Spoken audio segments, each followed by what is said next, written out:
Avtokreditga qanaqa maosh olyapsiz? Jetro. Gentle. Qachondan beri to'laysiz? 2024da noyabrdan boshlab. Noyabrdan boshlab.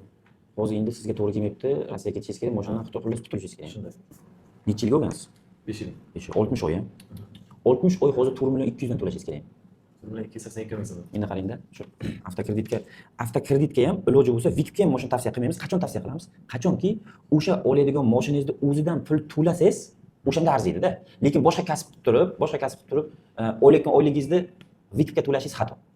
Agar mashinani o'zini ishlatib, o'sha mashinani o'zidan yopsangiz, unda siz uchun foyda. Lekin mana qarang. Hozir sizdan bu umuman maslahat bermaymiz-da. Hozir siz to'lagan pullaringiz bor-ku, havoga ketyapti.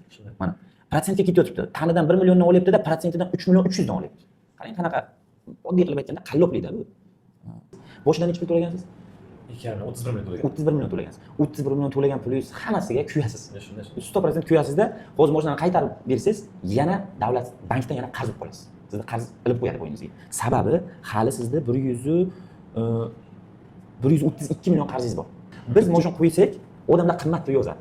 Lekin qaytib kelib qolsa, biz boshidan to'lagan 30 million pulni qaytarib beramiz. Faqat oyligiga kuyishi mumkin. O'shanda ham mashinani anosiga qaraymiz, holatiga qaraymiz. Agar holati zo'r turgan bo'lsa, biz kimgadir xuddi o'shanday qilib berib yuboramizda, undan oladigan pulimizni klientga berib yuboramiz. Tushundingizmi? Lekin bu avtokredit bunaqa emas. Ular har qanaqa vaziyatda sizni 100% pulingizni sizdan pulini undiradi. Undirmasa sug'urtadan undiradi, sug'urta sizdan undiradi. Mana qarang, 27.9 debdi-da, kechikkan foiz stavkasi debdi, 42% debdi, 41.85 debdi. Shuni o'ylab olganmisiz, tushunganmisiz shunga? Tushunmagansiz. Hozir mana shu grafikingizda hech bunday 4.282 ming so'mdan to'layman, lekin qaysichisini foizga to'layman, qanchasini tannarxiga to'laymadim deb ko'rganmisiz? Keyin ko'rganmiz.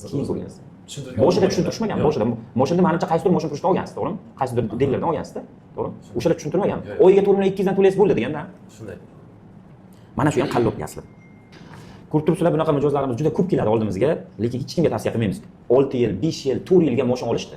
Bizdan ham olmanglar. 3 yil, 4 yilga. Qachon olasizlar? Qachonki o'sha mashinani o'zidan pul topib, o'ziga yopsalaring, o'shanda olsa bo'ladi.